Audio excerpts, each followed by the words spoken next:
Afternoon, everyone. Calling to order the May 25th, 2023 Technical Advisory Committee meeting. It is 1:30, and as I mentioned earlier, we have a busy agenda today, so we're gonna jump right into it, and we will start with introductions. Larry Zimmer, your chair from the City of Hillsborough. Dave Rupert, SCTA staff. Mona Ibrahim, Channel Windsor. Just hello from Caltrans. I cover Contra Costa, Napa, Solano, and Sonoma County. Elizabeth Harry, Sonoma County Regional Parks.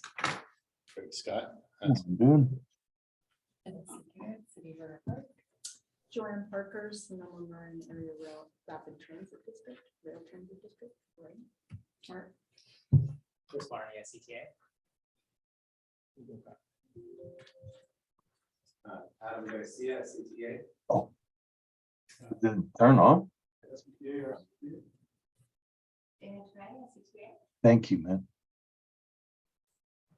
Native Tahoe, Sonoma County, SBI. Rob Sprinkle, City Santa Rosa. Steve Urbanic, Sonoma County. Hunter McLaughlin, Sonoma County.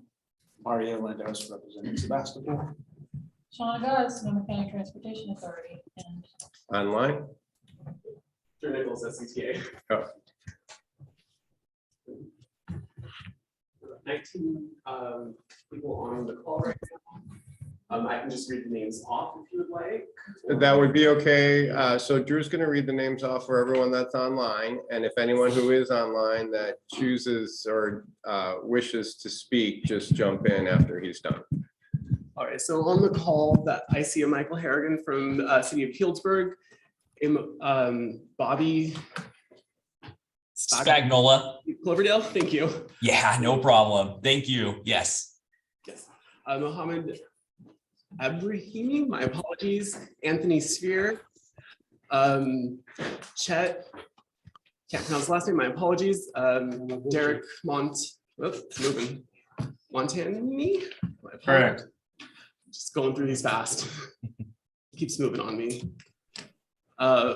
Forrest Corson, Gez Tiazu, James Cameron, Ken Tam, Michael Kula, Orlando Ramirez, Ricky Gao, Samuel Jimenez, Susan M, Trinity Nguyen.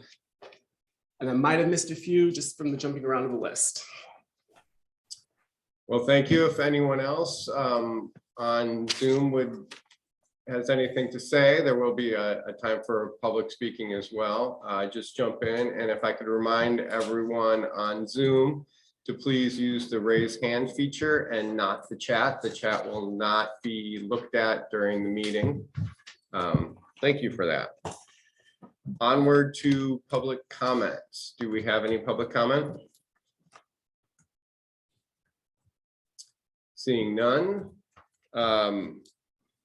So the agenda is going to be changed a bit. We will be moving 5.2, the Caltrans encroachment permit process, to near the end of the agenda. Thank you. And a couple of the other items, we will not have very long discussion, the standing items that we talk about every week. But of course, don't let my speed stop you from interjecting if there is something you wish to bring up. With that, onward to item number 3, approval of the meeting minutes from April 27th, 2023. Does anyone have any additions or changes? Seeing none, can I get a motion to approve? So moved. And a second? Craig Scott, second. Craig Scott. Thank you. No objections, that passes unanimously. Onward, item 4, the Measure M discussion and action. No discussion today. Everyone knows the routine. If you're on it and you need to give some feedback to Shauna, please do.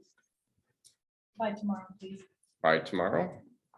And item 5.1, the inactive federal obligation status. Again, the exact same scenario. Please respond to Shauna by tomorrow. And then 5.2, we're pushing out. Onward to 5.3, Plan Bay Area, update and timeline. I assume that's Chris. Yep. And I can just give a very brief update on the tentative schedule for Plan Bay Area 2050 plus right now. There's actually a little more detail in the agenda packet if you'd like more. But NBC and ABAG are kicking off the next regional transportation plan update. They're calling it Plan Bay Area 2050 plus, and they've indicated that it's going to be a pretty limited update this time around. There are a number of also concurrent planning efforts that are going to be going on at the same time that'll be feeding into the regional transportation plan. One is called Transit 2050 plus, that's looking specifically at transit with the goal of developing a vision for a regional financially constrained transit system. They're also looking specifically at climate adaptation projects and evaluating freeway pricing strategies as well. So they're calling that project the next generation freeway study. So all of those are going on at the same time. They're going to be feeding into the regional transportation plan. So right now, the timeline for the plan is as follows. So right now, the opportunity to submit new PDAs and update PDA boundaries is open through July 31st.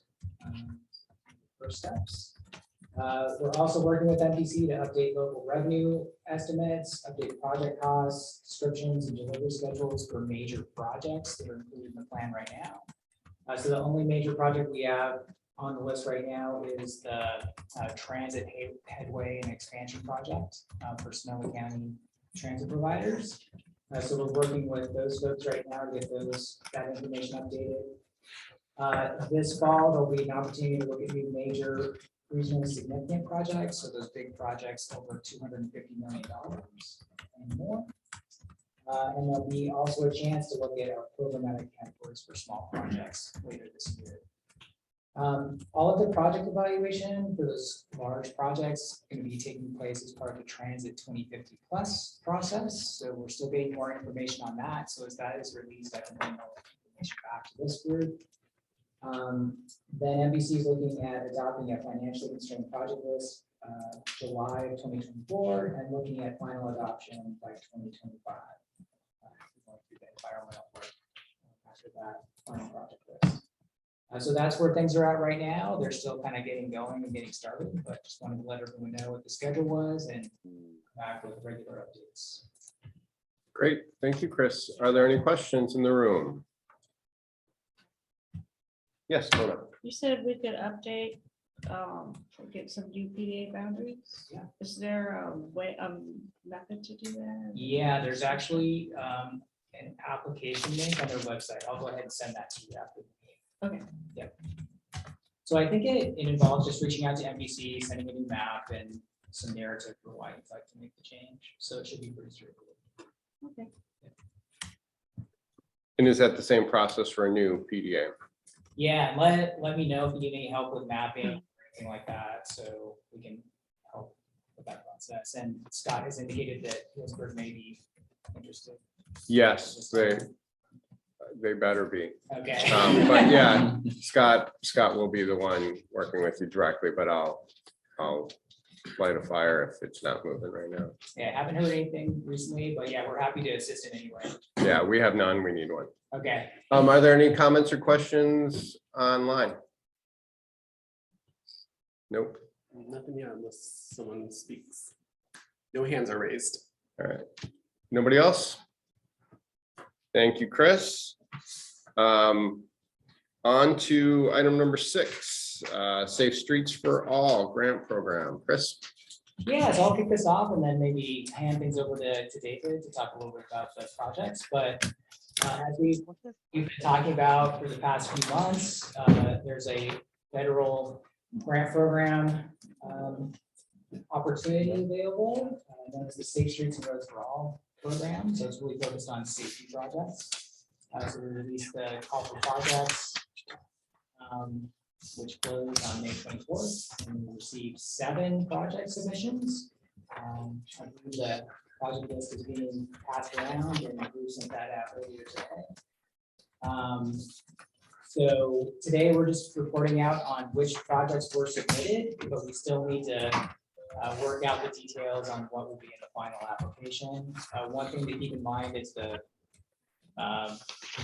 max dollar amount for applications is 25 million. The current total of submitted projects is 37 million. So we're going to do some adjustments made there. But with that, I'll go ahead and hand it over to David. And one thing we'd like to do today is give the opportunity for each of the jurisdictions that submitted projects to talk a little bit about their projects, and provide information on the project scope, the schedule, cost, whether or not it's scalable, consistency with the Vision Zero action plan, with the city plans and other plans, talk about public engagement to date, and also I'll go ahead and hand it over to David. Yeah, thanks, Chris. So as Chris mentioned, we received 7 applications, and including the SCTA summer planning activities, that adds up to 37.1 million. So I gotta do this. the haircut we need to figure out. We've looked at all the projects and we think they're all worthy of including the grant, but just the dollar amount is a little higher than we can submit. And so we kind of want to give you all the opportunity to talk about your projects in front of the group, and then we're not going to make any decisions today, but we'll be coming back to the board on June. Also, I believe to talk about our proposed list of projects, and we'll be probably following up with you next week on what that list will look like before that goes out. With that, just kind of going in alphabetical order, I want to see if City of Cloverdale wanted to take the opportunity to talk about their project. I think they have the city online. Thank you. Sure, are they unmuted? I see 3 from Cloverdale all muted. I can ask to unmute. City of Cloverdale, are you out there? Hey, Yeah, you're here. I jumped on late. I just got on like 2 seconds ago. So can we come back to us or? Sure. Sorry about that. Healdsburg, ours is small and pretty simple. It's the engineering and traffic surveying related to the change to state law regarding dropping speed limits in our downtown area. We just don't have the staff or the bandwidth to do that, and looking for some assistance. And with that, I'll turn it over to Bjorn to talk about a couple of those projects. Great, thanks.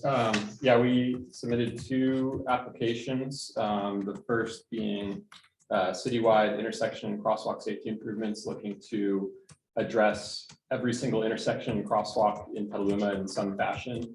It would involve daylighting all of our intersections where on-street parking is present, installing quick build bulb outs, and upgrading signage and markings as needed at all intersections on arterial and collector roadways, adding flashing beacons to uncontrolled crosswalks on our busier roads, and then upgrading. We have 35 traffic signals left that need upgraded controllers to allow for improved phasing and also hardware improvements. So that's a very much an action-oriented application. Not really anything involved in right-of-way or environmental work, just all about getting improvements on the ground. The second is the Lakeville Corridor Multimodal Improvement Study, which would look at both the city portion of Lakeville Street and the Caltrans zoned section of Lakeville Highway from Homer Boulevard north to city limits. It's one of our highest collision corridors. About 1/5 of all of our collisions in the city of Petaluma occur on Lakeville Street and Highway. And that would look at multimodal safety improvements, near, mid, and long term, and then also look at opportunities for parallel alternatives with lower traffic exposure for people walking and biking. And Rob, can you give an update on the bike ped overcrossing? Sure. So City Center Road, we submitted the bike and ped overcrossing, which connects Elliott Avenue, which at the center of Casey, over to the Cottingtown area at Edwards. It's a bike and ped crossing only, so no vehicle access. This would help supplement the links to Smart for transit and our hub over at the Cottingtown Center for our city bus transit as well over to the JC. This project has been long time coming, and we're looking to get it to the finish line, hopefully with this grant and extra boost in funding.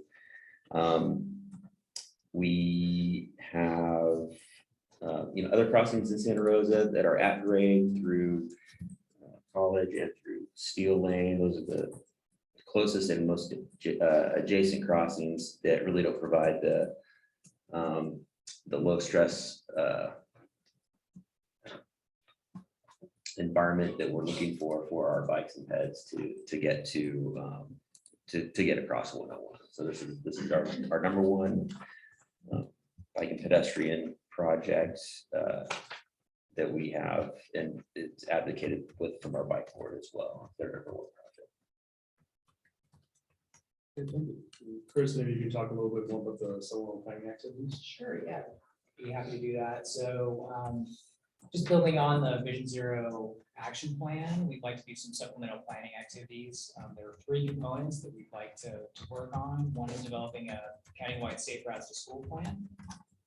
And as part of that, including a plan update for the Healdsburg safe routes to school program as well. So the city of Healdsburg expressed interest in doing that. As we work closely with local staff and the Bike Coalition to develop and deliver that project. We'd also like to do some work looking at speed limit review and reduction analysis and coming up with some best practices countywide associated with AB 43 implementation. And then finally, do some data work, focusing on the data dashboard, the Vision Zero data dashboard and crash analysis, and also developing an automated Vision Zero progress tracking methodology. So right now we have a fillable PDF that people can use to report out on progress towards meeting Vision Zero goals, and we'd like to automate that. It's easier to work with and more useful. Turn over to Joanne and Zoe, talk about your project. Sure, so this proposal is to construct the section of the pathway between, hi, everybody. This proposal is to construct the smart pathway Great Redwood Trail gap closure between Pengrove and Roanoke Park Cotati, specifically Main Street and Pengrove to East Railroad Avenue. It is already NEPA cleared. It is 50% design with permit applications going in as we speak. And it will be the only piece of the pathway in Sonoma County that isn't fully funded. We're building pathway as we go north with our extensions, and pretty much everything else has a funding source on it, plus our local sales tax. So we're still piecing together a few things on the rest of the system, but this is the one that doesn't really have an identified fund source. It's always challenging to find funding, as you all know, for projects that aren't in PDAs. So, or city centric, and a lot of the federal funds, which we would like to use on this piece because it is NEPA cleared. A lot of the federal funds are controlled by the region, which want to focus on high development areas. So this seems like a good fit for this. And it's scheduled, it's scheduled to go with, to be constructed along with the recently funded piece from Santa Rosa North Station to airport. Same time period. Mona, can you talk about Star Road? Yeah, so that's Star Road between Windsor River Road to Old Redwood Highway. It's about 1 mile. And what we would like to do is also enhance some of our crosswalks with flashing beacons, bulb outs, add additional crosswalks, especially in front of, there was a private school that has a lot of students that walk to it. We also have Cali, which is a public charter school, which is open to almost everybody. And, you know, it gets a lot of draw from everyone in the county because it's a Spanish immersion school. And have only one access in and out, and it's on Star Road, and it becomes extremely congested, and it becomes a safety issue for many students. And this will also do some sidewalk gap closures, which is one of the policies of Division 0. So there's quite a bit of a section that needs some sidewalk gap closures.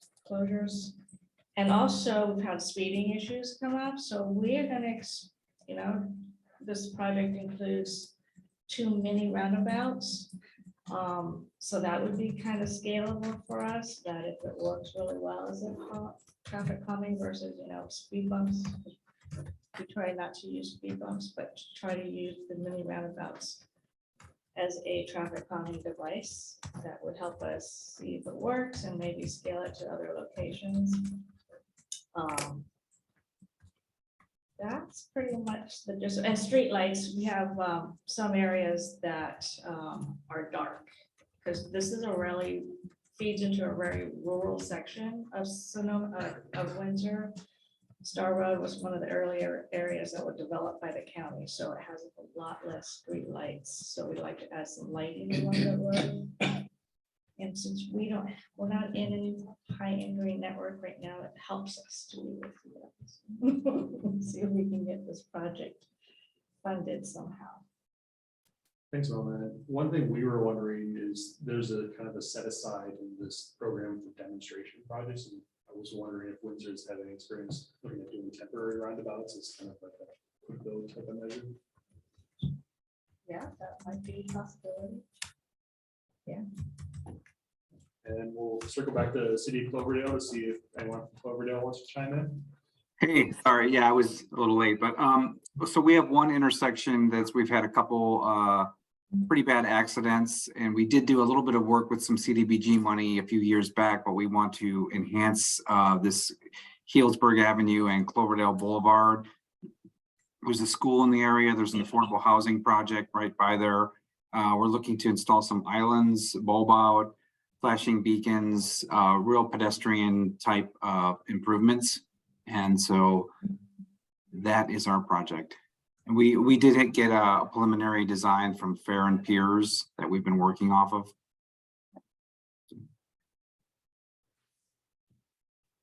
Thank you. So as mentioned, we're going to be working on this over the next week or so to try to figure out what projects we accommodate and at what funding levels to fit within the $25 million cap. And we'll probably be reaching out to some of you to see what we can do. And back over to you, Mr. Chair, to see if there's any other comments. Did you get everything you needed as far as some of the scalability and what is going to be the process to get to the maximum amount? Because you said that was 25. That's more than a small haircut. That'll be more like my haircut. Yeah, I think we'll be talking to some specific project sponsors. Okay, so to be followed up with directly with the individual applicants. Are there any other questions? Seeing none in the room, do we have any online, Drew? Yeah, I got one. I'd like to just chime in for a second on this, right? The application itself, it has a lot of strength coming from multi-jurisdictional application. And we know that in past rounds, organizations like ourselves have been successful on this type of application. So the two questions that, be ready for the phone call from us on is really about that scalability of your project to really make it work, or if you have multiple projects, is one more of a high priority than the other one? And then the last thing that's the main question. The second question that I'd like to get a sense now, if anyone wants to share, but is there anybody that's thinking they have other projects that they haven't submitted to us today that they want to submit an individual application for? Because I think that weakens the county as a whole, and we want to be aware of that and at least have those discussions going in. So the question for the group today is just, is anybody still looking at an individual application on Safe Routes to School or SS4A? 4R. We're getting a lot of head shaking. as opposed to nodding. This is Chet with Sonoma County Transportation Public Works. We were looking at doing an individual application in conjunction with Parks for a roundabout at the intersection of Mirabelle and River Road, and then also tie that in with the bike lane that's going in out there to connect the different trail networks. That's helpful, Chat. And I think when we're doing our calls around to the other folks that have submitted, we might want to touch base with you a little more on that. In general, ideally, it's one package we all submit, but there's no rule that says you can't do that. And I appreciate you sharing. So thank you. Yeah, and really we just kind of ran into running out of time. We needed a little more time to put something together, and then we weren't sure if it really fit what SCTA was looking for as far as kind of a broader, low cost, high impact type solution, which I mean, the overall grant is looking for too, but we weren't sure if we fit within your guidelines. And I only became aware of the grant, the SCTA application, 2 days ago. So we were scrambling to throw something together. So I don't know if it's possible in the future, if it looks like it'd be better to combine, if we would go that route, or just go, separate applications. Thank you. That's all I got.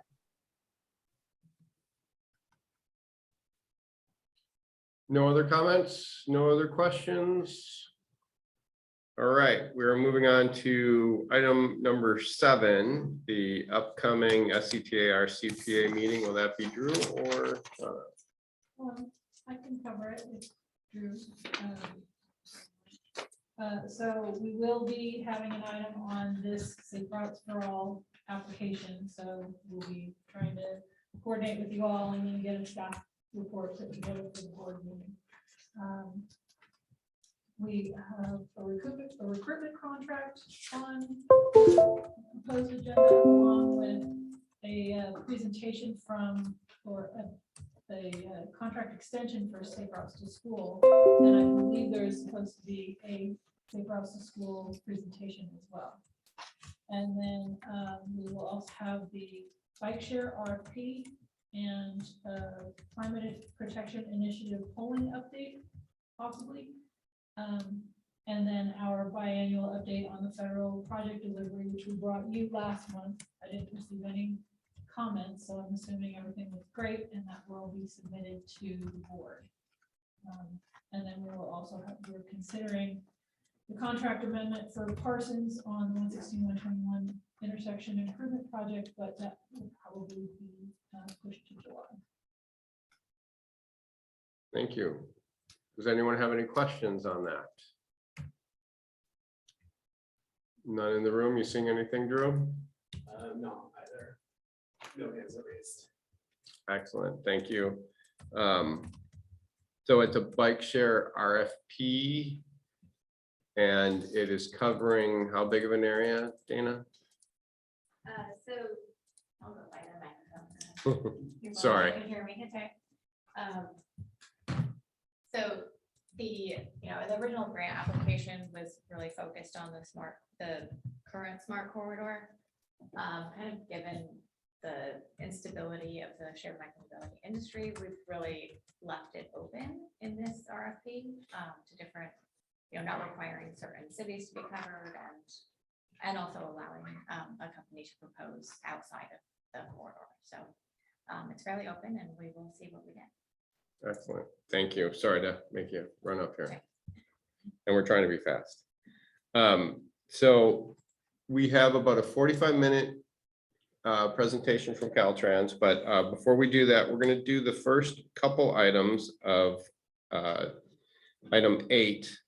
I see Ken Tam is online, and item 8A is the Sonoma County is seeking input on the Class 1 trail entry exit design standards. I didn't know, Ken, if you wanted to say anything. Hey everyone, can you hear me okay? Yep. Yeah, so what this is about, it's folks here may recall there was a a tragic incident, one of our class 1 trails in the county, and what that kind of triggered us to kind of take another look at the way the different types of treatment we use for a class 1 bike path where it intersects public roadways and driveways. So we hired a consultant, a traffic engineering consultant, WTrans, to look at investigating alternative design options where class 1 bike paths interface public roadways. And we have a draft report that the consultant has prepared. And what they did look at was look at different jurisdictions, not just in the county, but outside the county, looking at terms of what mechanisms or treatments they're using to protect bicyclists as well as keeping vehicles from entering class 1 bike paths. So that's kind of covered in the draft report. And at this time, what we'd like to do is solicit feedback from the other jurisdictions in the county, the other 9 cities, as well as any other jurisdictions that actually operate and maintain class 1 bike paths. As many of you know that in terms of the treatment, it varies from jurisdiction to jurisdiction. Some folks are using gates, some folks are using bollards. And so what we'd like to do, kind of share our findings and also get some feedback from the other jurisdictions, see if there's anything we should also look into and address as well. So I welcome any comments. You don't have to give me the comments today.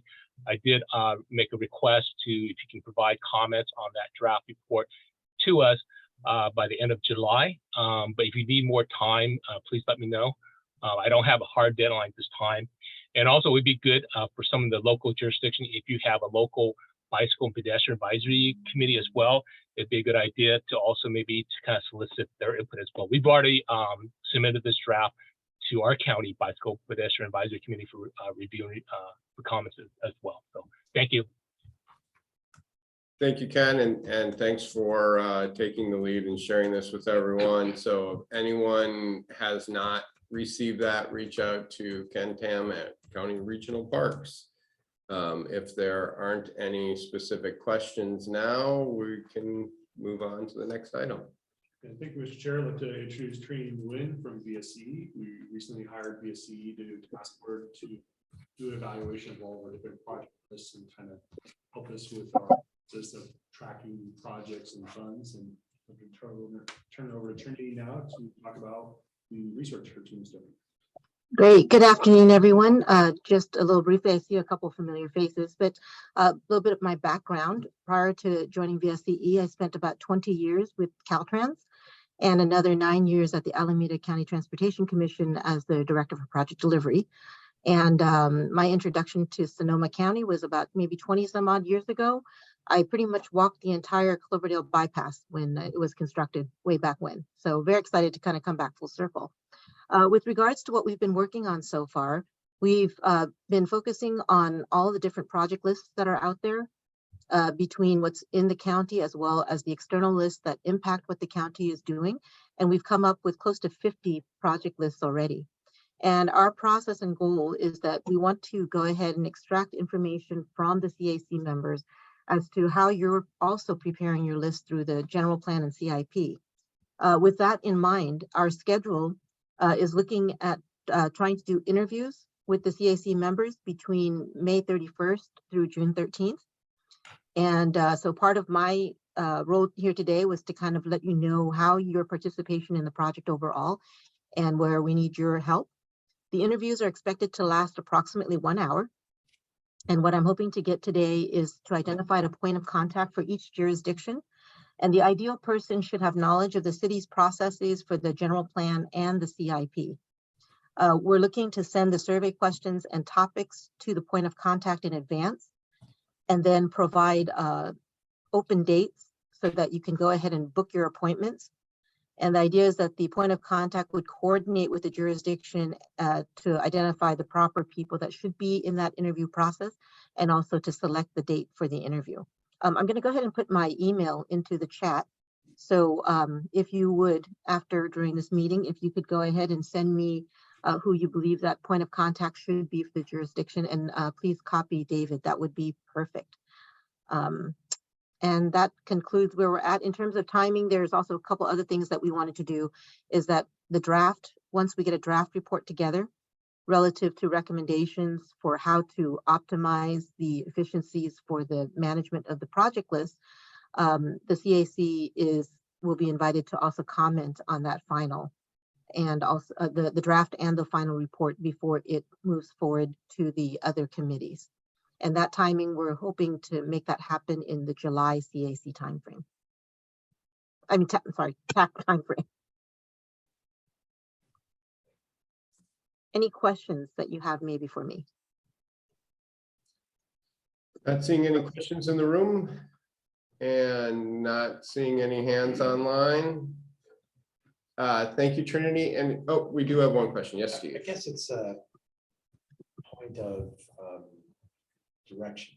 You're using the Citizens Advisory Committee as the direct. Is there a confusion? A little bit. Okay, so I meant the TAC. I'm sorry.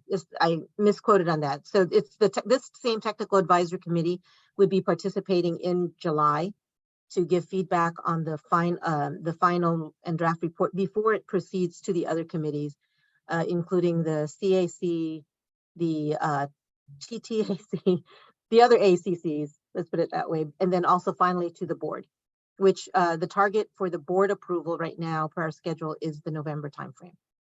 we got too many C's out there. Yes, the various advisory committees.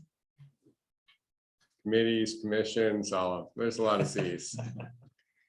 Thank you, Trinity. And if I may make a suggestion, rather than pulling your email address off of the chat, if email went out with a brief summary of what you're looking for, it may be very helpful to get it in the right hands. Sounds good. I'll work with Trinity. So. We'll do that. Thank you so much. Thank you.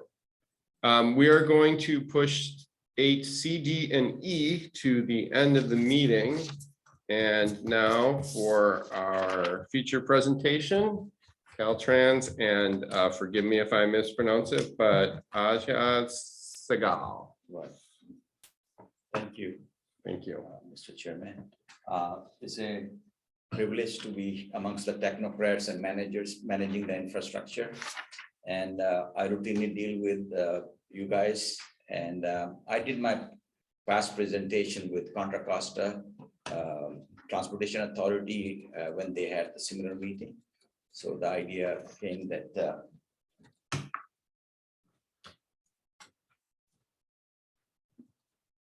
so I cover 4 counties, Sonoma, Solano, Napa, and Contra Costa. There was a big change in Caltrans in a permit office. We rearranged the regions. I'm covering region 2. I used to cover Alameda and Contra Costa. So in lieu of Alameda, which is a happening place, I got 3 counties. So I would like to share some of the things that are routinely I see on my desk and how I can benefit the applicants.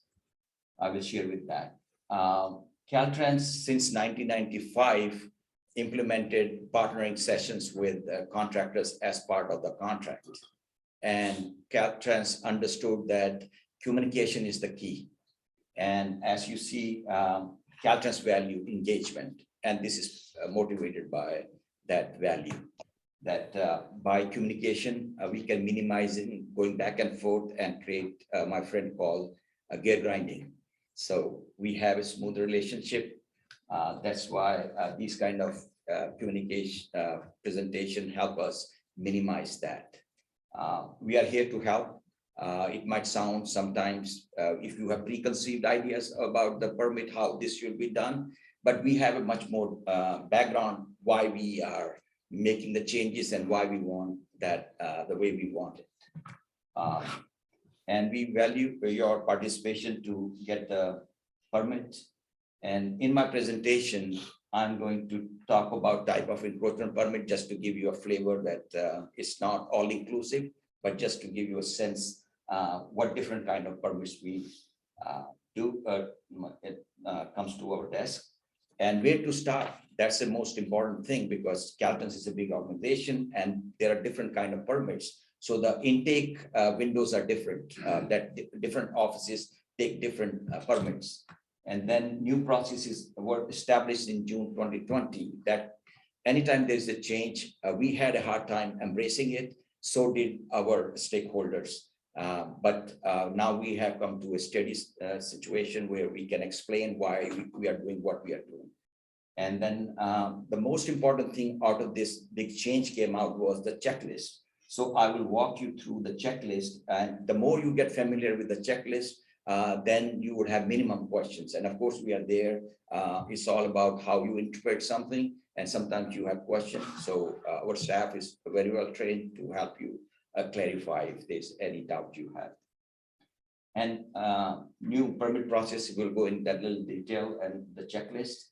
And then based on my experience, no matter how well you put a document together, there would always be gray area. And then we have introduced this exception process in case it cannot catch. I call these checklists as a sieve. It catches most of the things, but there will be certain things you cannot catch. So when you talk, this exception process, of course, is a little bit lengthy, but it's available. And then other changes came about to serve you better. We have got rid of double permit. That was another piece of paper, but in lieu of that, we have come up with another document. We'll talk about that. And also to serve you better, we have implemented what is called a new database where we can interact with you and you get real-time information where your permit is at this point. So that's embracing technology is happening. And then based on my experience, and I talked to my other peers, I put a little what is considered a quality plan and application submitter.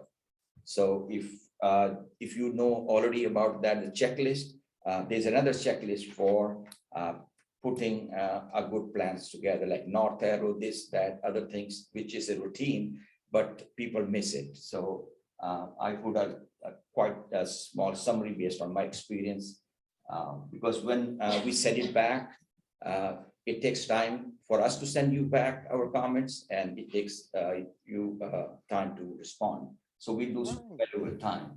And I also provided in this presentation a useful web links. Some of the things that you need, if you read up and then you develop good educated question. And then, of course, we can have a question and answer. So types of permits, adopt a highway program. People come for cleaning, and then we issue the permit. Caltrans is very focused on under the governor's Clean California. So we are issuing this permit as soon as possible. And we have also a dedicated staff to process that fast. Special events, routinely we get, you as in Sonoma County might be getting that too. So transportation art program, people want to beautify their community by putting some gateway monuments. There's a different type of permit. It takes time, but it's a different window. But ultimately, it comes to my desk for issuing the permit. But it goes through the review process from the specialty reviewers. And the airspace development is you directly deal with the our right-of-way people, and then eventually, after you sign a airspace lease, I issue the permit. And filming permits are issued by District 7, but we provide the input. So where to start? Our maintenance group, our maintenance branch intakes the adopt the highway permits application. Landscape architecture, David Ning is our contact person for transportation art, gateway monuments, community identification, and right away I already explained for issuing airspace lease. And project manager intakes, I'm going to explain that later in more detail, a new process we have named quality management assessment process, which used to be oversight projects. So the new name is quality management assessment process. And it was a two-part, short, which we used to call a peer process, and a standard QMAP, which old oversight project. And of course, for simpler projects, my window is open directly. Otherwise, you have to come through them, and I issue the permit after they leave the coordination for review. It was established 2.5 years back, this new process. And why it was triggered, because we were getting a lot of feedback from the applicants, and they were not understanding why cost thresholds are, it's like a hard stop. So we revisited that and added complexity criteria, which would be considered a complex project. There are 15 items on the checklist. So the more you get conversant with that, it will tell you which process will be used to review your permit.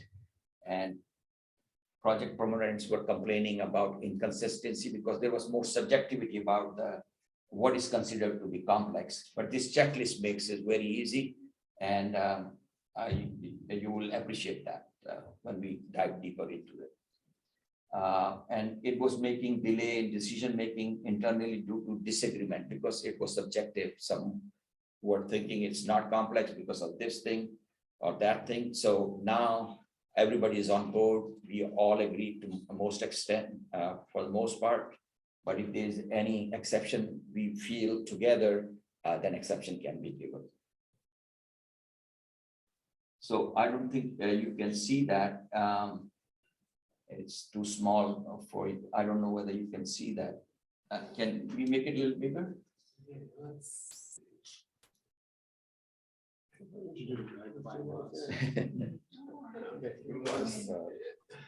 Stop sharing. Do you have the right glasses? These are my see the world glasses. I don't have the right glasses though.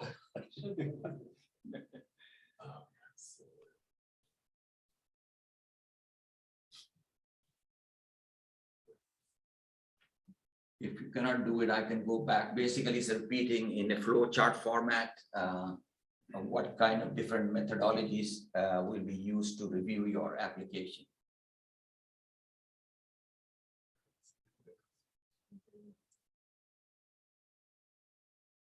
Yeah, this is not a lot better. Yeah, so projects funded by local agencies, and then there are 3 processes. Just be aware of that. One is the simplest is 100% plan ready. Environmental documentation, EIR is not required. And so the simple projects, you can just submit to our office, encroachment permit office. But if it's a little bit more complex, then there are two paths. One is called short form QMAP and another is called standard QMAP, which used to be a full-blown oversight, which needs a project report. Whereas the short QMAP can be done with a DEER, which is a design engineering evaluation report, which is simpler than the full project report. So, and also there's a dollar value attached to it up to 3 million you can do with QMAP process, short QMAP. And the checklist form is TR0416. If you can commit that to your memory, it would be very beneficial. If you have that ready, it gives it, it makes you navigate the process much better. Summary of change, our cost thresholds are not a factor anymore in determination of appropriate review process, but it does have a bearing because money, if there's more money involved, then of course there's complexity. So it's case by case basis. And 3 processes, I'm just summarizing what we just discussed. Old was encroachment permit, peer, and project development. And the new names is encroachment permit office process, short form QMAP, and standard QMAP. And then the 2 split that is 3 split that is happening is that on some of the encroachment permit, you need a peer document. Like if you were making a signal modification, it's causing operational change. Anytime you make an operational change, it is important that we look at it carefully because in case an accident happened, it's looked at very carefully. and safety is at risk anytime you make changes. So that document kind of summarizes that nothing non-standard is happening, and it can be taken in as a simple encroachment permit process. And for the short form, QMAP, there's another document. It's the same document, but it's called now Design Engineering Evaluation Review. And it's a little bit more detailed than peer. And it has to be signed by our Caltrans also, design senior. And the standard QMAP is, of course, the project report, which takes time to put together. It does not cause any changes in the source. It's just a rearranging to optimize and give good direction to the applicant. An exception process, like we already discussed, has been added to provides flexibility to internal groups as well as for the applicant. Applicant can also provide a reason why they don't want to do a full-blown oversight. It could be done with DEER. So there's a we can communicate on that. So the form here is TR012. So this is your guide map for which process to use, 0416. And I will go in detail item. There are 15 items so that you are aware of what triggers a different process. Caltrans has been given authority to issue permits under this California Code, Streets and Highway Code 671.5. And it requires that 100 plans should be prepared, supported by reports, analysis, documents, structure calculation, geotechnical reports, traffic studies, and that can be accepted and managed through the encroachment permit process. So first criteria on the checklist is environmental approval. And encroachment permit must have an approved environmental document such as CE and ND or mitigated ND, or environmental impact report or environmental impact study, or is CE by CEQA or NEPA and does not require additional studies or public hearings. Those are simple projects. Continuing on the criteria one, if the project does not have an approved environmental document and it's not simple CE, applicant will have to seek a lead agency and obtain environmental approval before submitting the permit request. So keep in mind, environmental report is very important. If Caltrans has to be the lead agency and district environmental counters, projects shall be managed through QMAP.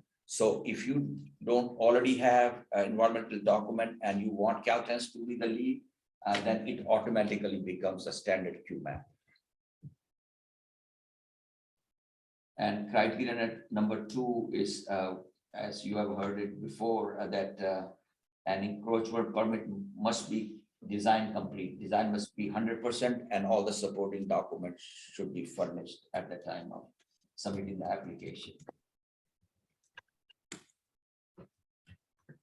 A right-of-way conveyance, if there is any right-of-way conveyance involved,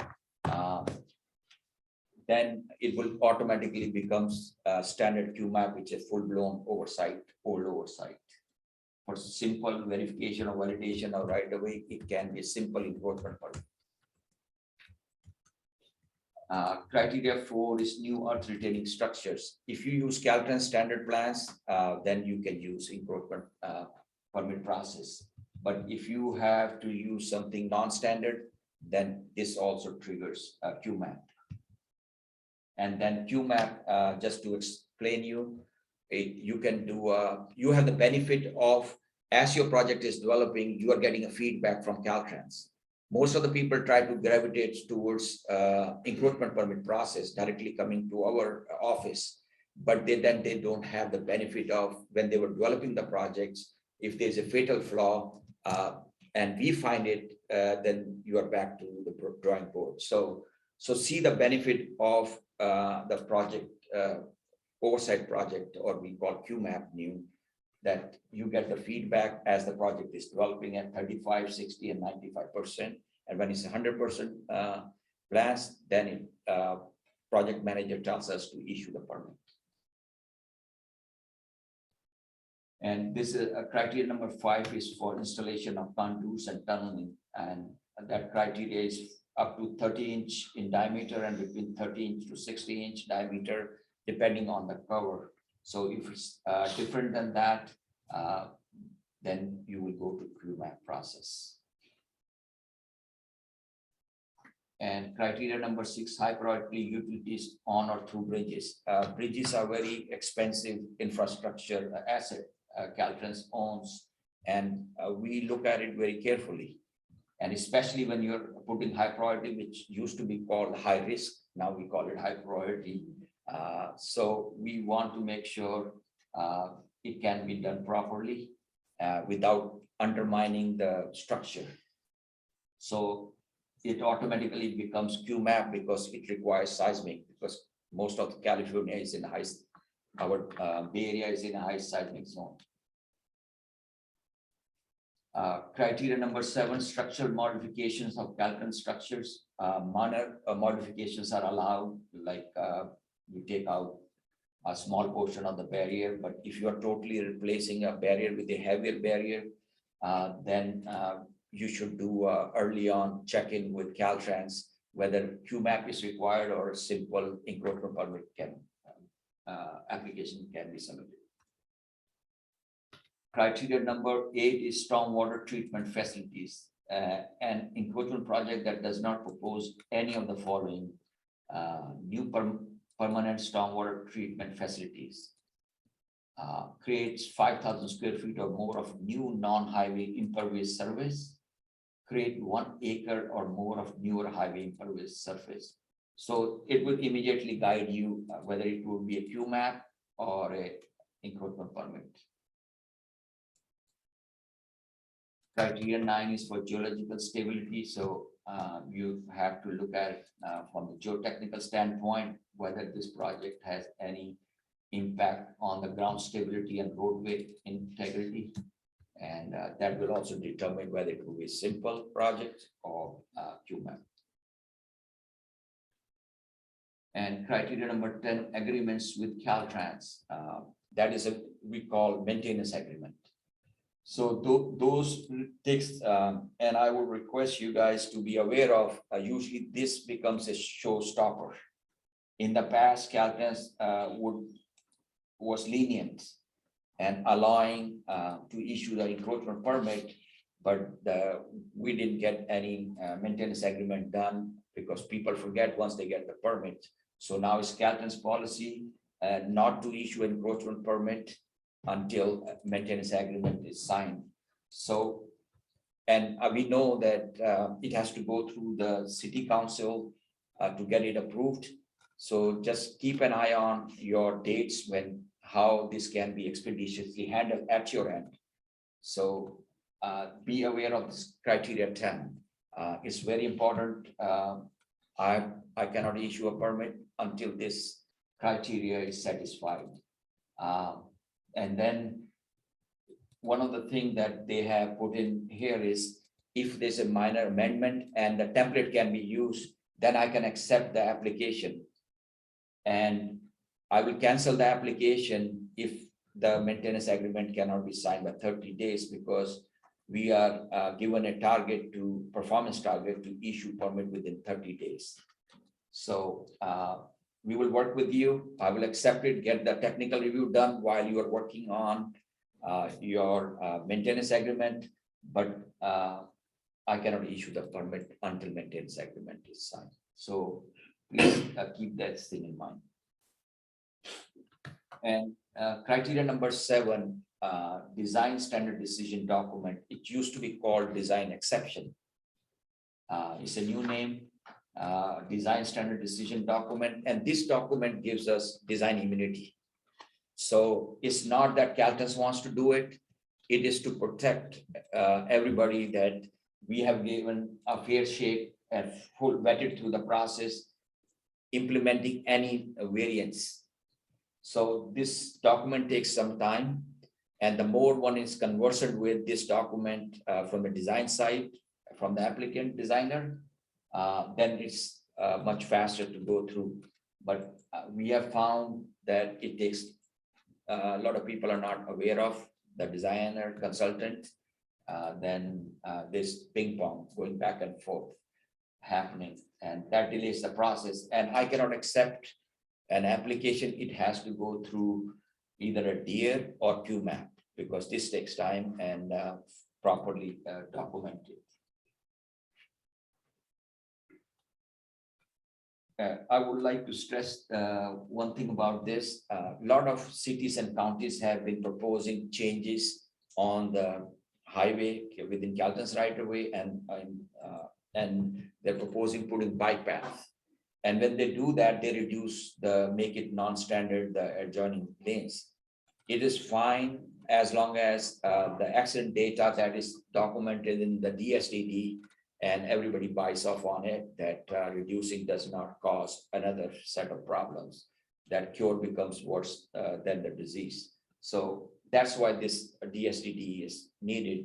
A lot of applicants get frustrated that we are just putting little paint and only 1 feet away, and why this is causing us to go through this process.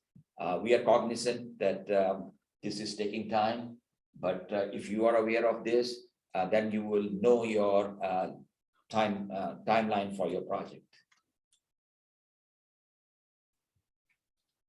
And if any California, criteria number 12 is California Transportation Commission action.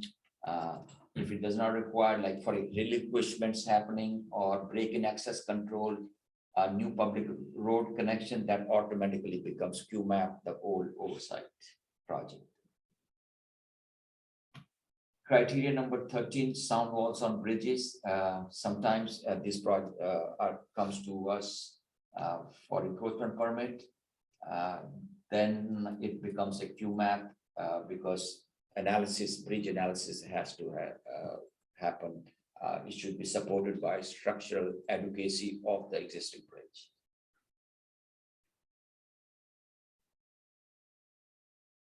Highway capacity and operation. So any intersection improvements, signal upgrades, new signalization, channelizing can happen as long as it does not trigger a DSTD. We can take it as a simple. So your designer has to be conversant with Caltrans standard. Sometime for few locations, if there's no direct access to state highway, they can use Astro standard. Otherwise, they have to use Caltrans highway design standard, which are more stringent. So, and also that with the DSTD, you also have to do DIR, which is a replacement for a project report. Construction cost, we still have kept this criteria. This criteria should only be used as an indicator to review the project scope instead of a primary factor in determining the appropriate review process. And this will eventually be phased out. So to sum up, you provide which we call encroachment permit application package and forms. Applicant fills out the checklist TR 4160. That will determine what process would be used. And sometimes for signal upgrades, you need peer documents with even a permit project.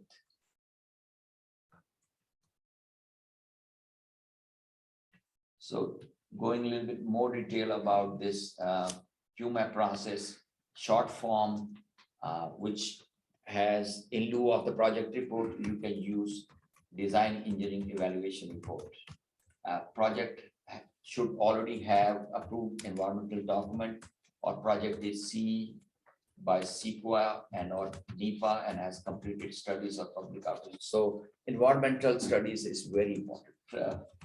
Project only has a single build alternative. Project does not require CTC action. Project does not involve any right-of-way convenience from the department to the local agencies. Project does not require FSW approval for relinquishments or NPRC's new public road connection, which requires CTC action. involving a modification to the access control. Project does not involve construction of new structures or bridge widening. Yeah, because that's involved structure analysis. So our headquarter bridge design group does the review. And then standard QMAP, which requires project report. All projects that do not qualify for encroachment permit process or short form QMAP will fall under standard QMAP. This is a form just to show you that is internally filled out by Caltrans. And this form number is TR0417. We internally fill this out on your behalf when we see the merit that the process can be downgraded to reflect what is actually being proposed as scope of work. So in this, like anything else, you have to provide we will provide a project summary, location description, proponent, etc. So you have to provide a good feedback so that we can make a compelling case on your behalf. Indicate the policy which determined the review process, indicate the recommended review process and basis of this recommendation. And this will be prepared by Caltrans District 4 design or project management or traffic operation, depending on whose expertise is involved in reviewing this exception process. And this will be approved by district director. If an exception is made to manage a project through the encroachment permit, like it was supposed to be done by DEER and we are going to do it by encroachment permit, then Caltrans must approve or deny such project within statutory 60 calendar days. Early on, I shared with you that Caltrans is implementing a new system called Caltrans Encroachment Permit System. Old was Encroachment Permit Management System. Both are functioning because internally we have started using these SEPs. And beginning January 2023, no more double permit required.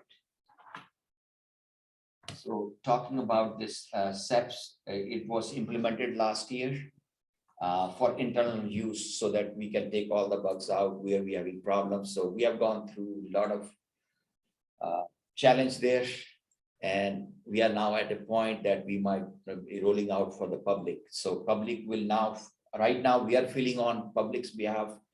They submit us online through via email their application, but our staff is inputting the application information into the system.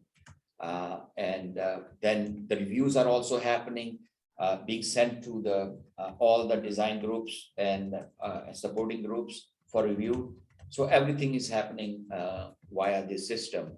And also you will do the payment online. So no more writing checks.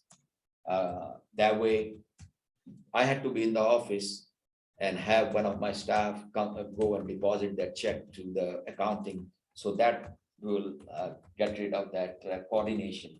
And sometimes checks got lost too, because it would go to the mailing room and then mailing room would sort it and bring it to our office. And then further it would be sorted and brought to my desk. So we would gain a lot of efficiency now with this online.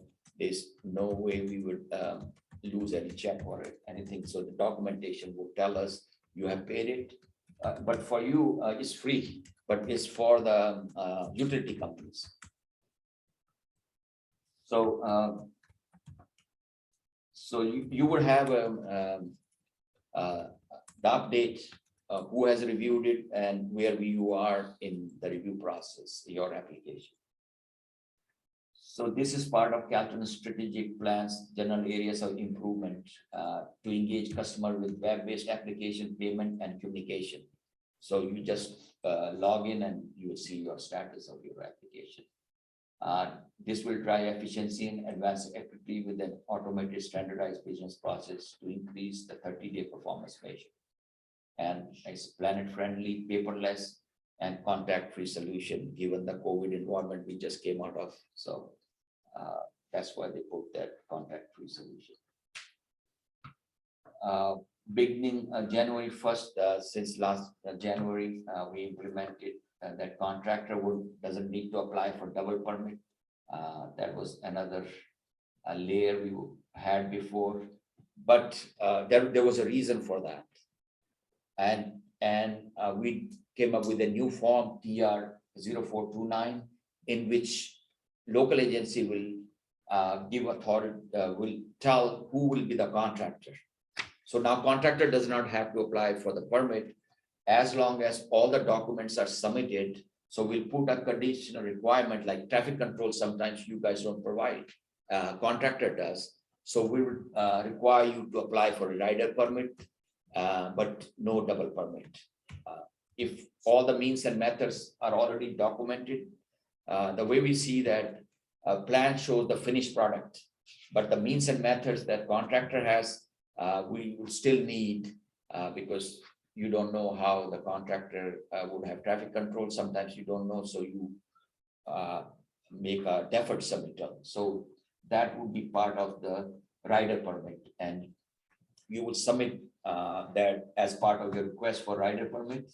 But if you have everything, then there's one permit. So that's big saving there, time-wise. And what do you do with that? And if you don't want to apply for the application, you want your contractor to apply, then you give him a letter of authorization as your agent. And there are item 29 on the application. You need item 28 is for the owner. Item 29 is for the authorized agent. So you give the name of the authorized agent and mark yes, and then they can do all the paperwork for you. And based on our experience, it is very not a big deal, but it becomes a big deal if these things are not followed. Most of you do follow, but it's good to refer to this submittal that uses the checklist TR 0402. It has a whole bunch of items Caltrans is looking for, how you prepare the plans, so that people can orient themselves where the work is. And one of the thing is that you would check mark if you have addressed all the items that are checklist. Not everything is applicable, because it's trying to capture all different complex projects. Yours might be simple, so just use the checklist to look what is applicable to your project. Designer includes following document with the application if applicable. We already talked about DSDD in great detail. That's very important. A permit cannot be issued if DSD is not approved. And then there's another thing, which is called encroachment exception approval. Like we don't permit all the encroachment within access control. So as soon as be aware of it, whether it's an access control or is a conventional highway. Access control, Caltrans pays a lot of money to not allow any abutting property owners to come onto the highway. So we have restricted putting anything in the freeway because it's a high speed, and people, when if they put some encroachment in there, then they need to come in for maintenance. So we don't want that. So just be aware of that. That's another important while you are preparing the application, because that would trigger another process which is called encroachment exception approval. And you should have a compelling justification why you want to put that, and you have to put alternatives, what you have looked at, and how much each alternative cost, and what is the benefit to the state if you put that. So there are instances where we allow, but those go through a rigorous review. It's a lot of work for me. It has to go through 4 office chiefs, 4 deputy directors. And once I satisfy all their comments with the help of the applicant, then it goes to headquarters. And then if you say interstate, then it also has to need approval from SPWA.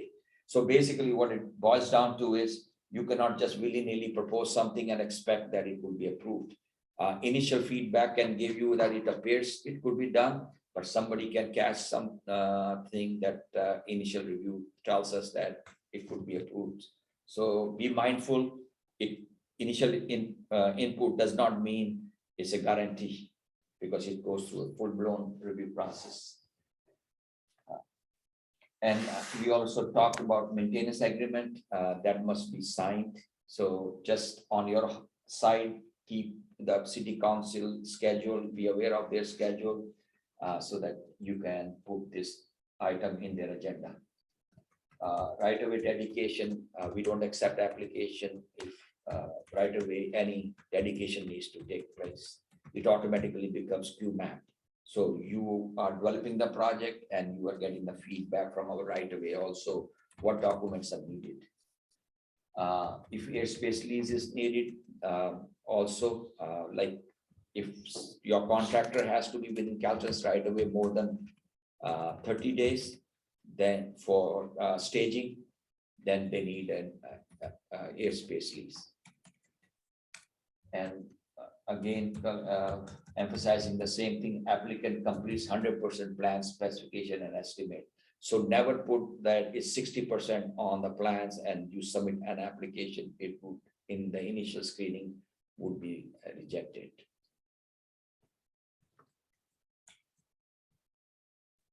And this, I spoke with my peers and what they are finding that sometimes people send an email, they say, here's an application, but there's a bunch of attachment.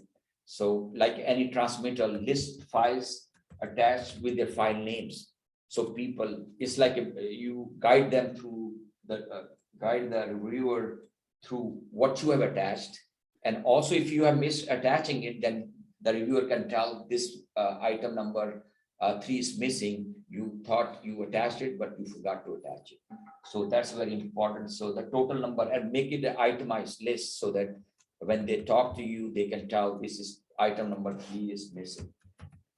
And don't combine the file into one big file. You can do a zip file, but in zip file, you will have individual files. That's easy to track and person concerned, like a hydrological report. When we send it for review to hydraulics, they will be looking at that and the plans, but they're not interested in geotechnical reports. So if it's properly named, it's easier for them to track and you have already given them an index of what you have attached. And sometimes the scans are not that good. So just be aware of that before sending. You yourself take a look at it if it's legible. And one of the things that Caltrans, I put that in red is the PE expiration date.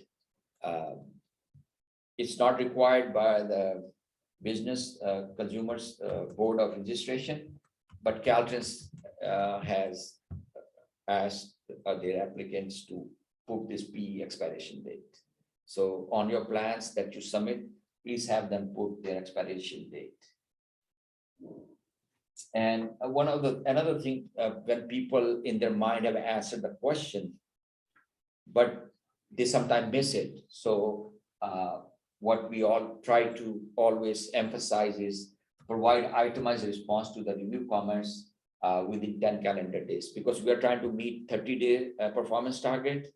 So applicant is also obligated to step up and respond in a timely fashion. And I would like to share with you to bring home what this thing has helped us. I had one application 10 years old. They kept submitting stuff and it just dragged on. And then finally, when we had this policy, I finally canceled that application and I said, but when we cancel the application, that does not mean that they have lost the benefit of all the feedback we have given. So they will start off from where they left unless the new rules have been triggered. New rules have been implemented. So if we cancel your use, don't meet this 10-day deadline, you don't pay anything, but it doesn't keep the application open in our system. We have to close the book on your application. So but the benefit of the previous feedback, you can take advantage of, and we'll start from where we left off you address the comments and we can issue the permit unless something change has triggered something more comments. And another thing that we would like to see is a good number to call with the extension number. Don't put us through this, call the directory. That makes it easier because we are trying to take care of the issue as soon as possible. And if we have to wait for, and sometimes it's hard to get the number on the directory. And another red flag or something that I want to emphasize through this, don't let your permit expire. And if your work is not done, please apply for the rider permit. It's a lot of work for you and a lot of work for me because it will go through a new application and review process. In the past, Caltrans was lenient, system allowed it, but the new SEP system does not allow extending the permit if it has expired. So help us serve you better and not give you a negative answer that we cannot extend your permit. So keep an eye on it. That should be the big takeaway because that's a lot of money and effort putting the plans together. And also another thing happens is that new requirements would, if those have new requirements have been implemented, then you will be obligated to follow those. So it's better to have this, don't let this expire. And one other thing is that it behooves the permittee should read the permit in entirety and especially the contact information of the state rep. I get called routinely from the field. Once I sign the permit, now it's the duty of the state rep to help you.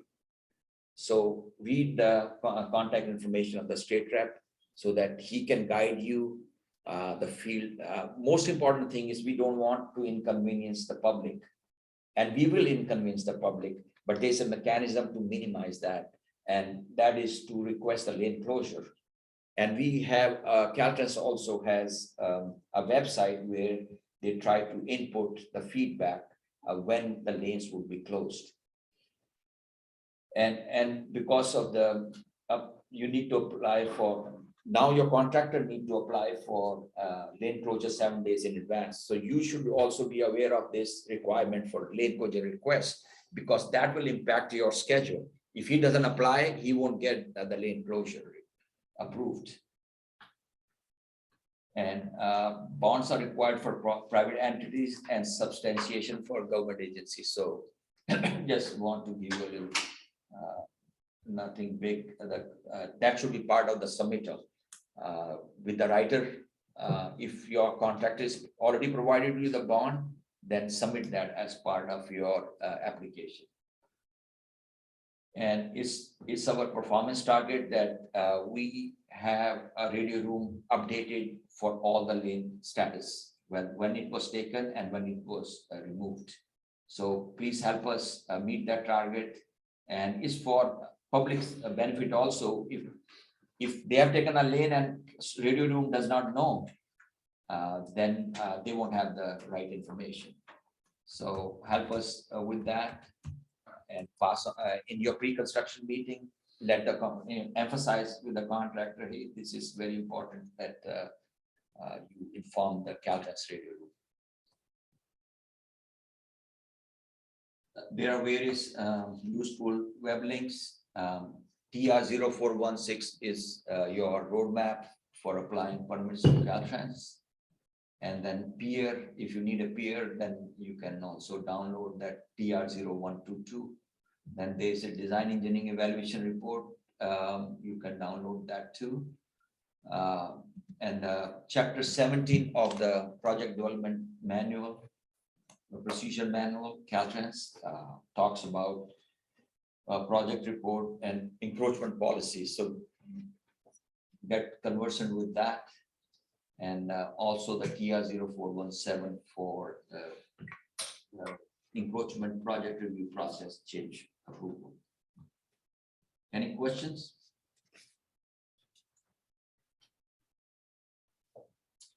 just a deal. If we can include willy-nilly back into the permit process, we'd really appreciate it. And if you want our direct number, can we get your direct number? Yeah, sure. That's, I will give it to you, my direct number. And you can share with the attendees.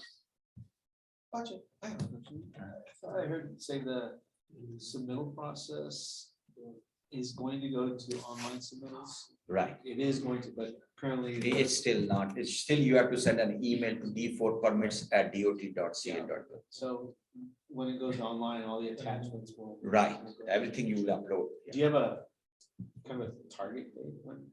They're looking in July, but this year they're planning on. Yeah, I work with Mario, so out of all the people, I recognized him. No, you're telling me all these things. Oh, All right, don't let your permits expire. Yeah, please don't do that. I hate to say no, because we were system allowed that. But now another thing you can do is, another thing I would appeal and urge is that if we don't respond, because sometimes I assign it to somebody and they go on vacation and fall off the radar, remind us, if you send us like 3 weeks or 2 weeks before and you don't hear within a week something, just send an email that, because if we drop it and then we will be the cause for not being able to issue, because the system won't allow. So we have to work together, that you do your part and then remind us so that we don't drop it off our radar. Well, in all fairness, our whole downtown is Caltrans anyway, so. There's that. Anybody else? Is this process in place now? Sorry to put you on the spot, but we have a grant funded project for Katati that falls under the simple QMAP or QMP. No, simple is encroachment permit process. Right. And the QMAP is the complex. Okay, so the simple encroachment permit process, and it's 2 months now, and it's now putting our grant application in jeopardy. Oh, we can. And it's just nothing's changing. We're just putting the same striping in as there today. Okay. And this is causing us some. No, we will take care of that. Yeah, we will take care of this. Send me an email. Okay. Yeah. It's just it. Okay. So tomorrow you will have the answer. I will look at it. Yeah. Anytime you have a grant, we give full. We are right behind the project. But if there's something where my hands are tied, I won't be able to do. But if there's something that has fallen off the radar or something that I can step in and make the reviewer expedite review, we do that. And then just a process question. We no longer need to do the double permit. Right. However, request. So there's the requirement to have the plans 100% complete. Right. Which for all of us, I would think, we're ready to bid. We're like really anxious to bid. And yet that's the point when we have to submit the encroachment permit to Caltrans. Right. Which could take 2 months, 3 months, a year. No, Caltrans, see now it all depends on the process.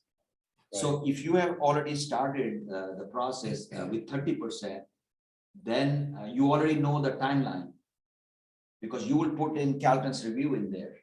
But if it's an encroachment permit, then we expect that it's a complete and a good submittal, biddable, buildable, and follow Caltrans standards within our right. Right. So you gain with the schedule, you gain predictability when you can submit that encroachment permit before the final, because then you can have the tasks go on in parallel.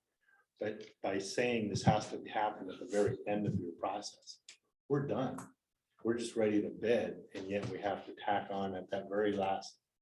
Am I missing something at that very last moment? This unpredictable Caltrans process. And then the other part is we don't have a contractor on board at that point.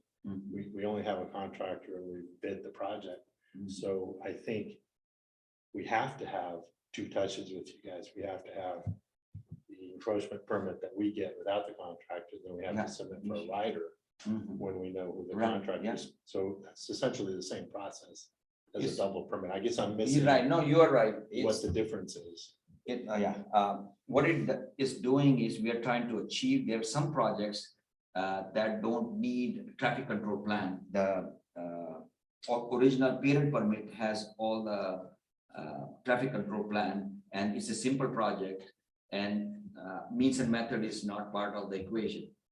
Just have one trip at that one. Yeah, one document which we used to call parent permit. So that will stay. One permit will stay. The rider is to take care of the anything that you didn't submit at, which is called deferred submittal.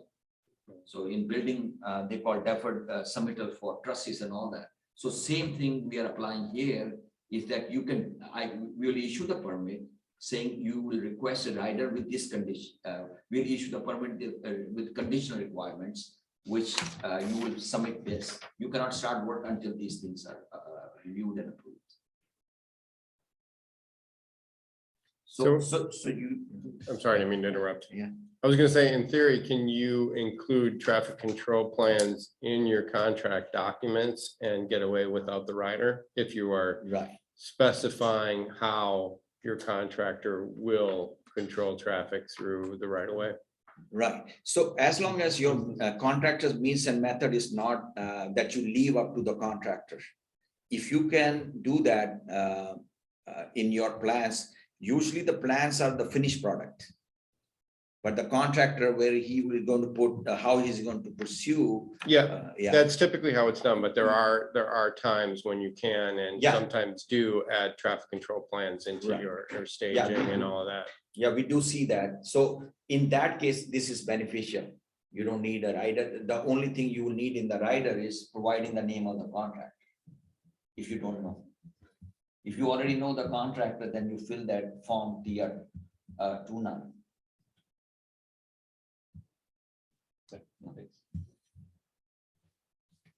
Do you have any other questions?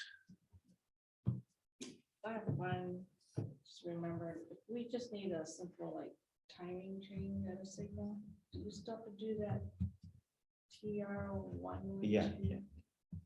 Or special event timing signal change? For special, I don't know. I have to check on that, but for a permanent, definitely. No, just for special, like just For a special 2 event? hours, yeah. I just realized we might be requesting one for 4th of July or 3rd of July. I will get back to you on that. Okay. And the PowerPoint, I don't think it was in the packet. It's not. Is that going to be made available? Okay, thank you. I'm not seeing any hands online, but if anyone's online, unmute and shout out. Seeing none, we all thank you for the trip down and waiting and for the good presentation, and to Caltrans for making some efficiency changes. Yeah, we are always looking for feedback. After the completion of the project, we do try to get feedback from the permittee. So please do give us, and we do take it seriously, the feedback. We are not here to cross impediment, but we are bound by the statutes and laws. And we are here to clarify those, like he asked. So I appreciate that. And this is the whole intention, is that like I early on started the presentation in, since we started the partnering is meant to take care of issue at the lowest level. Sometimes there's escalation ladder, but with communication, 50% of they have found that with communication, 50% of the issues can be taken care of. Otherwise, that triggers a notice of potential claim or a contract change order. So this is part of that engagement to minimize anything, because we have sometimes preconceived ideas, but people who are giving us the feedback, we look into why we are doing what we are doing, what we learned from our past experience. So the changes happen from them on a routine basis. Changes happen. We update our Encroachment permit manual. And so that is from the feedback from you guys. Excellent. Okay. Thank you. Thank you. Thank you, thank So we're about halfway through the agenda now. you. Actually, we have just the closeout items. Item 8, the roundtable discussion. If anyone has anything to discuss about grants being pursued, bid environment, announcements, just anything else anyone would like to share with the group? Seeing Traffic none. controls getting really expensive in our bids. What specifically? Everything is Traffic- getting? No, traffic control seems to Oh, be traffic control. jumping up Huh. in terms of the last 2 big contracts we just put out. So that's something we're tracking. Asphalt resources are getting thinner and thinner as everybody's spending all their SB1 money. So Yeah, we got a couple of things out to bid right now. We're crossing our fingers and hoping because it's been scary. yeah. Has anyone else seen traffic control issues? That one's new to me.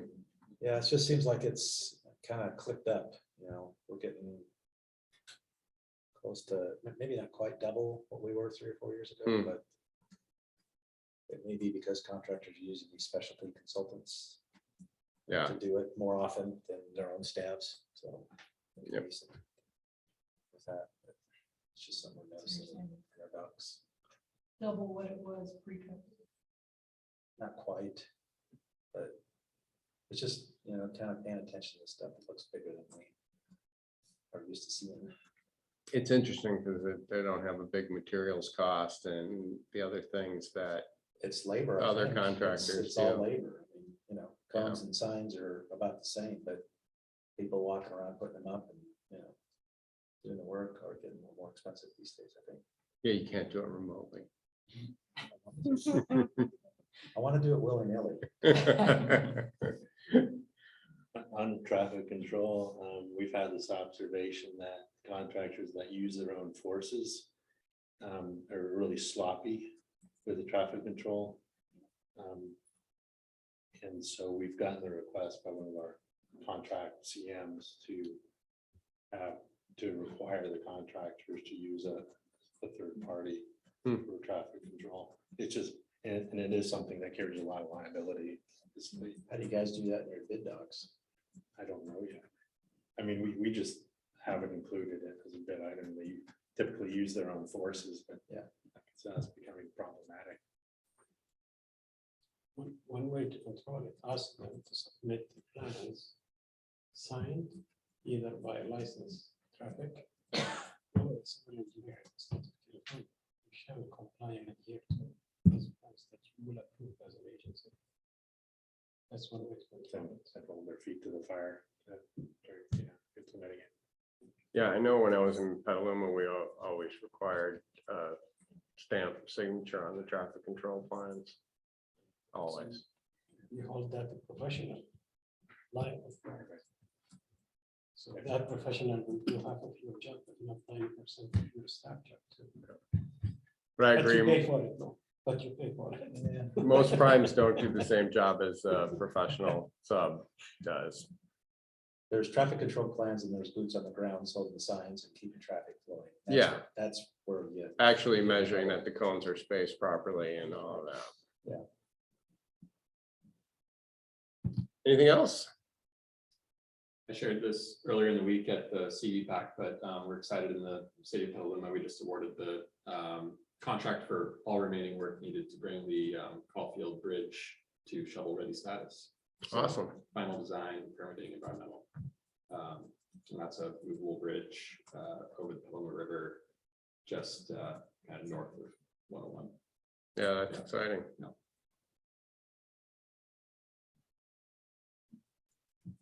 Nothing else? Well, we were going to end with a sing-along, but we've run over. So we're going to push that out to probably the next meeting. Thank you all. Can't we just let you do it, Larry?